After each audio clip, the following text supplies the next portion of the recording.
Welcome to next session. So far we have discussed about we just introduced about the digital system design flow, how the flow of digital system designs can be get followed, starting from the design spec to the GDS2, and followed by we were getting into a HDL designing, and also we seen the difference between the VHDL and Verilog design, how it is going to be getting differentiated between each other, and also we just start to see about the three different types of modeling approaches which is existing on the Verilog coding. I hope you do remember in the last class. One is the low level abstraction modeling, that is nothing but structure or gate level modeling. Second one is medium level abstraction modeling approach. The best suitable approach is nothing but the data flow modeling, and followed by we have high level abstraction approach, so where we can introduce the behavior level modeling, and also we just seen how come this programming it's getting varied between one type of modeling with the another type of modeling in the last classes, right? In today's class, let me just talk about why this design methodology is more important, or why we have to give this much of concentrations on the design methodology while we are going for digital VLSI design. Not only digital, even in the any kind of systems, if you are going to want to design on the VLSI base, it can be digital or analog. Why we have to give this much of significance for this design methodology approaches over here? So as I said earlier, this design method either it can follow or adopt any type of coding, HDL coding. Either it can able to use Verilog HDL coding, or else we can able to make use of the VHDL coding approaches. Both is possible, and also we seen the difference between these two. If you want to implement your designs in both hardware as well as in the software, we can go for hardware. We can go for VHDL, or else we can able to go for with the Verilog coding. But moreover, it is just providing a structured or a systematic approach from where we have to start and from where we have to end to get the complete flow of the design in a order. So why we need this order? Because if you're going to change the sequence of the designs, it may leads to provide you a improper output which you are not never expected from your system designs. So we can say that it is a methodology which will give you a structural or a systematic flow in which you want to go for the design actually. So that is the reasons why we just make use of such a hardware descriptive language, and also we just following some set of procedures like in terms of the modeling approaches, in what way you want to do either the gate level or data flow, or else behavioral, or else you want to combine both, because that time we can able to understand how the modeling is going to be getting flowed on the procedure way, right? So what is the need? That is what we are going to give we are going to stress it in this particular session. So the design process begins with clear understanding of the requirements and spec of the digital systems. What is the meaning of understanding of requirements? That means what the design you want to do, for what application it is, how many number of input is required, what is the required output is going to be, and what is the relation between the input and output. Because without knowing this, we can't able to define, or we say without knowing all this data, okay, without knowing all this data, we can't able to define the sub-functional modules of the system. I am just writing FM. FM is nothing but I am writing as a functional modules of the system. That means this system is made up of functional module 1, functional module 2, functional module 3, and so on. It may go up to functional module n. By combining all these functional modules together, which may come out with the system actually. So that if I am not having a proper understanding of the requirements what I need, and what is the input and what is the output and what is the relation between among this, we can't able to understand the internal functional models of the system in a perfect way, right? So the designer should analyze the functionality, performance and constraints to define the system's behavior and the constraints actually. So during the high level design phase, designers can create abstract representation of these systems where they will define that what is the functional module 1 performance, what is the functional module 2, what is the functional module 3, what is functional module 4 and so on, what is the functional module n, and how we can able to combine together to form a single systems. Okay, and this is involving the overall architecture definition and what are the major components going to be getting involving and how the interconnection is going to be getting made among them to form a system to get the procedural output with respect to the input which we are providing it, right. So in order to achieve this, what we are doing, we are partitioning the entire systems into a small modules. Once you just partition the entire modules into a entire system into a small modules, so that is more easy for us to test to design and test the functional modules in a more effective way, so that we can able to, when we are going to combine together, we can make sure that the output is not going to be getting deviated from the expected. So that's what we can see it in the first point.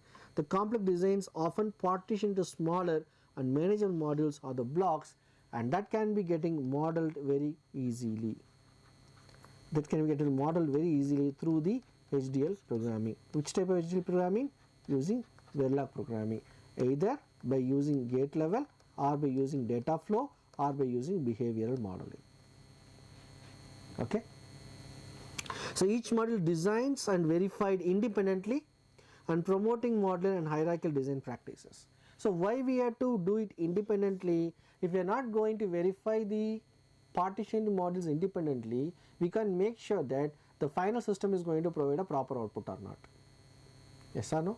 Because if one of the functional module in a midway, if it is not functioning properly, or if it is not going to provide you the proper functional output which you are expected, and we can't say that the output of the entire system is going to be a actual things or not. So to do that, we are going to make use of this Verilog support. Right. So simulation is more critical step in the design methodology, because where we are going to verify the functionality. It's like this. Let's say for example, design spec followed by functional verification. Functional design, then functional verification. Okay, so you just have a design spec. From design spec you will get the entire modules, and the entire system module is going to be clustered into multiple modules according to the procedural. Then we can be able to go for a functional design. Then once your functional design is done, you have to verify each and every submodules whether it is working perfectly or not. If it is not, what is the things we can do? Either we can go back to design spec, correct the system, correct the relations, or go back to functional design, then you correct the design spec, then and come back to functional verifications over there. Right. So for the purpose, the designers will create the test benches to simulate the behavior of the entire systems or individual modules. See, every steps we have to make sure that individual modules are working perfectly or not, to make sure your final system has to be work perfectly. So whenever you found there is a functional verification is faulty, go back to either functional design and correct the design and get the actual output verification, or else if it is not going to be the case, then go back to design spec, change the spec, accordingly change the design, then come back to verification. So this is going to become a loop. This loop is going to be keep on revolving until you are going to getting a perfect output from your steps. So this step by step of procedure will helps to meet what is the specific requirement which we are expecting from the design system designs on your platform of your VLSI. I hope you are clear about it. Right. So what is the advantage of it now? So the advantages over here, we can get abstract and hierarchical design is possible. Then we can able to make use that the reusability and modularity will be maintained throughout the system in a perfect way.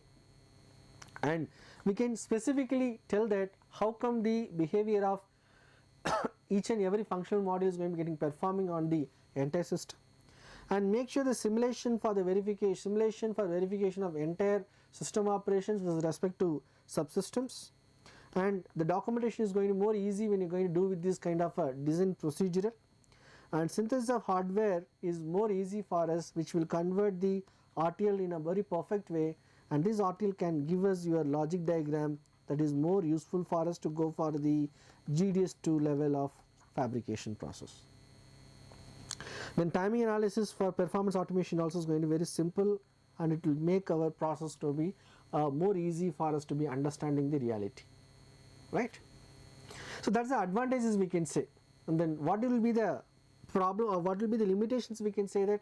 So the limitation is nothing but it is going to be a time consuming process. Because why it is time consuming process? We have to entirely every functional modules from functional module 1, functional module 2 up to functional module n, we should verify separately.